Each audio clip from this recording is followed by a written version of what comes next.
juga. Sebab orang mati karena apa? Yang satu dibacok, yang satu adalah kepalanya retak. Kan bingung kita lihat. Prof, ini kan akan dibawa ke MA yang akan memutuskan. Bagaimana Prof, ada yang ingin disampaikan tidak Prof untuk Ya mudah-mudahan Mahkamah Agung itu pertimbangannya objektif ya. Karena sebelumnya Mahkamah Agung itu hanya judek juris saja, sehingga fakta-fakta yang pembuktian dan sebagainya nggak dipertimbangkan. Nah sekarang Mahkamah Agung harus membuktikan judek faksi plus judek juris supaya putusannya itu menjadi baik dan benar. bukti-bukti, novum dan juga Benar, ahli-ahli? semua novum itu kan bukti ya. Seharusnya dengan novum itu Mahkamah harus membaca gitu. Artinya jangan sampai dia judek juris saja, karena dalam kasus PK komprehensif maka judek juris oke, tapi judek faksi juga harus dipertimbangkan.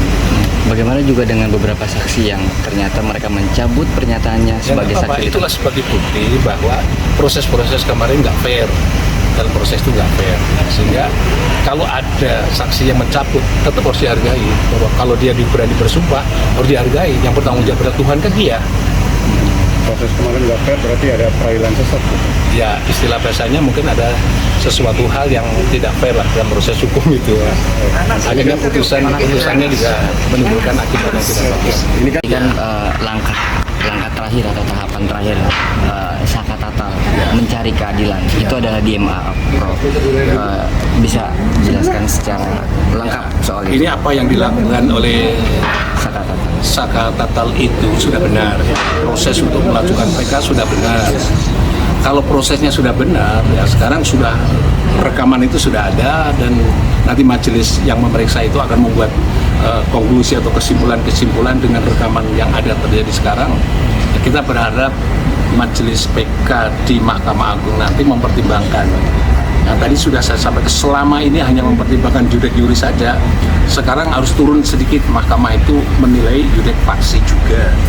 Maka keadilan akan lahir, putusan itu akan adil kalau dalam kasus PK ini mempertimbangkan judek faksi plus judek juris. Bisa jelaskan sedikit judek faksi dan Judek faksi itu mempertimbangkan fakta-fakta hukum yang diajukan oleh pemohon PK.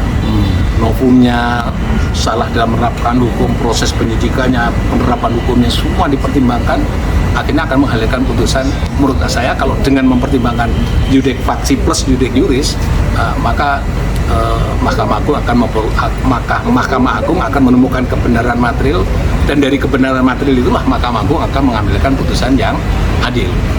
Prof, kalau ini akan berdampak langsung ke terpidana yang 7 nggak hasil dari Ya, kalau saya berpendapat bahwa ini yang dibahas itu terjadi pembunuhan atau tidak.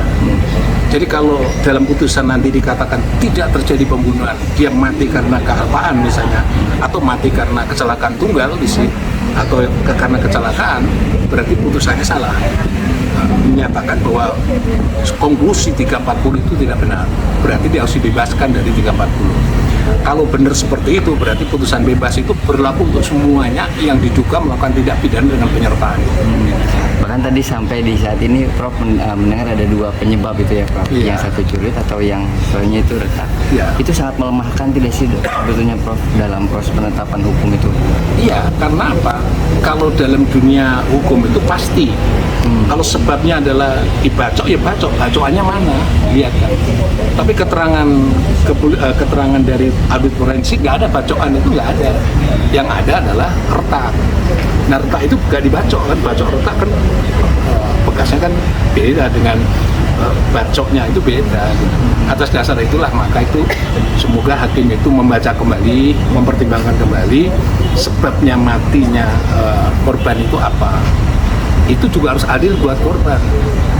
Meskipun dia sudah meninggal dunia, dia akan menuntut keadilan juga. Kalau dia misalnya mati bukan karena ada pembunuhan berencana, kan juga protes juga dia.